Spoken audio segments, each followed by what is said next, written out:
Assalamualaikum warahmatullahi wabarakatuh. Saya Dr. Edi Asibuan. Ini adalah channel YouTube baru saya. Saya membuat channel ini bertujuan untuk berbagi wawasan terhadap hukum dan kepolisian. Di channel ini kita akan membahas isu-isu yang menjadi sorotan masyarakat terkait kinerja kepolisian. Jangan lupa like dan subscribe channel ini.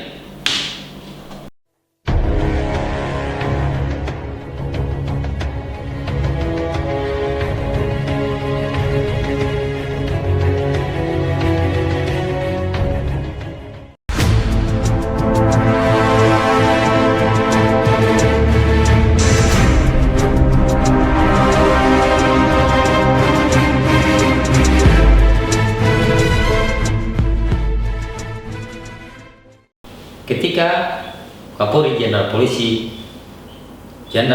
Listio Sigit Prabowo dilantik, Kapolri lalu memberikan suatu program presisi, yakni prediktif, responsibilitas, dan berkeadilan.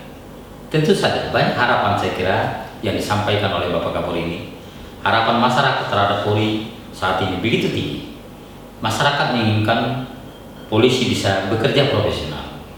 Masyarakat juga mengharapkan biar polisi semakin prediktif, semakin responsibilitas, dan semakin transparansi, berkeadilan. Artinya polisi kita ini bisa memberikan rasa keadilan kepada masyarakat. Selain itu juga kalau kita lihat saat ini banyak juga mendapatkan kritikan dan juga masyarakat bagaimana Polri melakukan penegakan hukum. Termasuk kalau kita lihat bagaimana polisi melakukan tindakan tegas kepada pelaku-pelaku kejahatan, kepada pelaku-pelaku yang saat ini sudah banyak meresahkan masyarakat. Tidak salah memang polisi ketika harus melakukan tindakan tegas kepada pelaku-pelaku kejahatan apabila memang sudah meresahkan masyarakat, apabila memang sudah membahayakan jiwa masyarakat dan anggota di lapangan. Namun demikian, saya kira memang ada yang selama ini menjadi pedoman daripada Polri di dalam menerapkan tindakan tegas kepada pelaku-pelaku kejahatan. Termasuk misalnya kalau kita lihat ada peraturan Kapolri nomor 1 tahun 2009 tentang penggunaan kekuatan dalam tindakan kepolisian. Salah satu yang menjadi prinsip-prinsip yang digunakan dalam memberikan penggunaan kekuatan di dalam tindakan kepolisian adalah pertama, legalitas. Apa maksudnya legalitas ini? Artinya tindakannya itu sesuai dengan aturan, harus mengikuti aturan-aturan yang ada. Jadi tidak bisa karena walaupun dia penjahat kemudian dilakukan tindakan semena, tidak bisa demikian. Tetapi dia harus mengikuti aturan-aturan yang ada. Kemudian yang kedua adalah necesitas, ya, yang berarti bahwa penggunaan kekuatan dapat dilakukan bila memang diperlukan dan tidak dapat dihindarkan berdasarkan situasi yang dihadapi.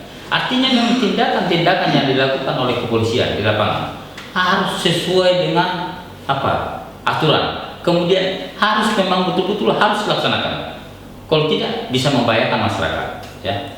Kemudian yang lain adalah proporsionalitas, yang berarti penggunaan kekuatan harus dilaksanakan secara seimbang antara ancaman yang dihadapi dan juga tingkat kekuatan atau respon anggota Polri sehingga tidak menimbulkan kerugian penderitaan yang berlebihan. Kemudian kewajiban umum dan ada persyaratan-persyaratan lain yang harus diikuti oleh Polri di dalam melakukan penegakan hukum lain adalah kewajiban hukum yang berarti bahwa anggota Polri diberikan kewenangan untuk bertindak atau tidak bertindak menurut penilaian sendiri untuk menjaga, memelihara ketertiban dan menjamin keselamatan umum. Ini sangat penting di dalam hal memberikan tindakan tegas dan terukur kepada pelaku-pelaku kejahatan. Kemudian adalah preventif, yang berarti bahwa tindakan kepolisian yang mengutamakan pencegahan. Ya. Tetap, walaupun misalnya polisi melakukan tindakan tegas, tetapi harus lebih dahulu dia harus melakukan pendekatan atau pencegahan untuk biar penegakan hukum itu betul-betul sesuai dengan aturan yang ada. Kemudian masuk akal, ini sangat penting. Kalau misalnya lihat masuk akal, ini yang berarti bahwa tindakan kepolisian diambil dengan mempertimbangkan secara logis dan situasi dan kondisi dari ancaman atau perlawanan pelaku kejahatan terhadap petugas atau bahayanya terhadap masyarakat. Artinya nih, kalau kita lihat ini masuk akal. Jika polisi misalnya melakukan tindakan tegas dan terukur kepada pelaku-pelaku kejahatan, tindakan itu harus memang betul-betul mengancam masyarakat, harus betul-betul mengancam jiwa anggota di lapangan, dan tidak boleh dilakukan apabila itu tidak ada, tidak bisa diadakan. Tetapi harus betul-betul memang situasi di lapangan yang menyebabkan bahwasanya jiwa masyarakat ada yang terancam, kemudian jiwa anggota juga ada yang terancam, dan itu memang harus masuk akal. Jadi tidak bisa kalau misalnya kita membahayakan tiba-tiba kita sebutkan padahal tidak membahayakan, tidak bisa demikian. Karena memang aturannya harus ada seperti itu.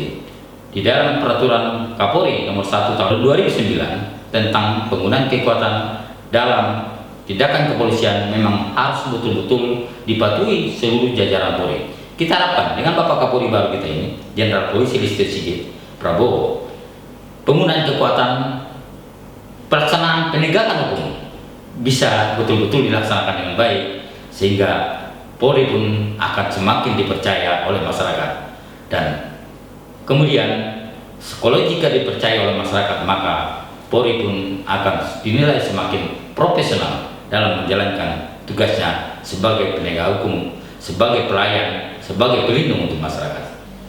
Saya kira demikianlah yang dapat saya sampaikan, karena kita tahu Bapak Kapolri kita ingin sekali penegakan hukum yang dilakukan oleh aparat seluruh jajaran Polri itu bisa dilakukan secara profesional, bisa dilakukan sesuai aturan, dan tentu saja menggunakan sesuai aturan hukum peraturan Kapolri nomor 1 tahun 2019 tentang penggunaan kekuatan yang dilakukan oleh Polri dalam melakukan penegakan hukum kepada pelaku-pelaku kejahatan. Dan kita harapkan semua apa yang disampaikan oleh apa yang menjadi program Bapak Kapolri dalam proklamasi yang presisi itu bisa dilaksanakan, dan kemudian polisi akan semakin baik ke depan, polisi akan semakin profesional, dan satu lagi adalah polisi akan semakin dipercaya oleh masyarakat jika tindakan polisi semuanya sesuai dengan aturan yang ada.